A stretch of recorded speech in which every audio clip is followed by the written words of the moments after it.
Hello and welcome to episode 2 of series 2, where we'll be looking at the digital tests you can perform with the ATM in the BoardMaster.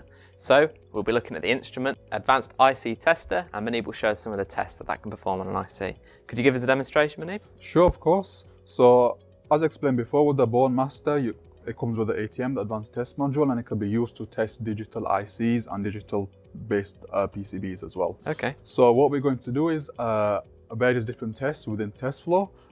From the previous series, you may have noticed you also use TestFlow. So TestFlow basically is an instrument that comes with the software that allows you to record all your tests, save all the data, save your results as well, and then come back to it at a later point. If you'd like more information about TestFlow and how it specifically works, you could click on this video link here and have a look at that video as well. So moving on back into the test itself, again, we're going to use TestFlow. We will continue the TestFlow we have here. And we're going to be using the advanced IC tester.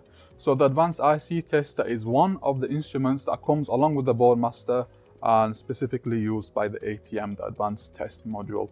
So what I'm going to do here is simply start my test. Okay, so what tests is it going through right now? Okay, so there are various different tests happening here. And what we can see here is truth table test, connection test, voltage, thermal and VI. So 5 tests in total, 3 which are power on, 2 which are power off. So the ones that are power on, just to repeat, we have truth table, voltage and connection. These are power on tests. We have thermal and VI which are power off tests. Okay, do they do those in any particular order? Power on and power off? Yes, so power on first and then power off. So power on starting with connection, truth table, voltage, and then power off, thermal, VI. Okay, brilliant. So right now on the screen, could you explain a bit to us? Of course. So what we've done here is, like I explained, 5 different tests, starting with the connection test. So the connection test looks at how our device is wired on the PCB as it is. It looks for things like shorts, open circuits, any links, floating points, ground, VCC.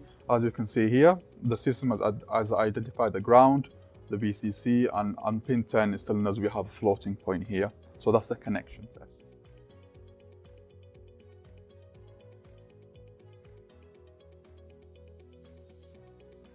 We also have the voltage test. So the voltage test, which looks at the voltage on the pins of the IC at this particular moment in time.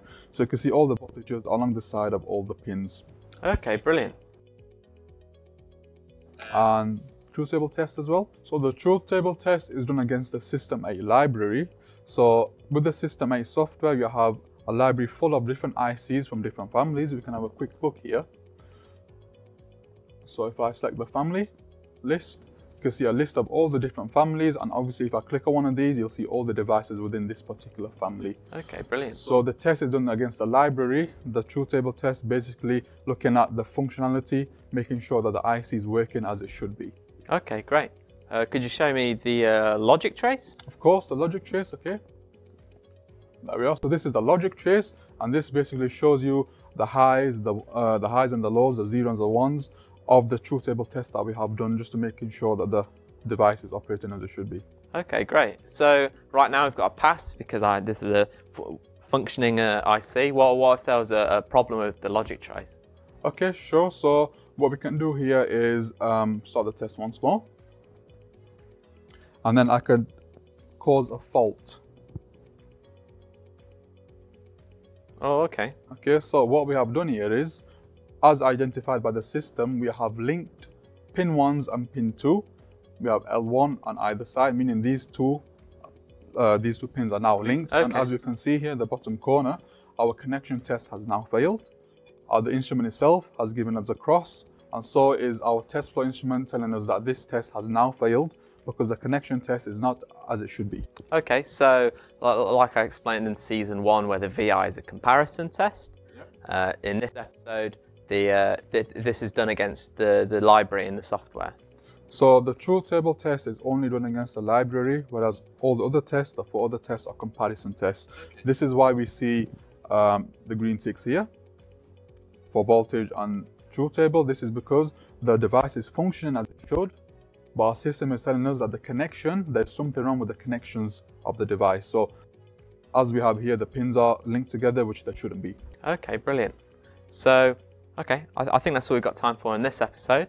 If you stay in tune for next episode, we'll be looking at the other instruments included in the ATM module in the BoardMaster, so keep an eye out for them.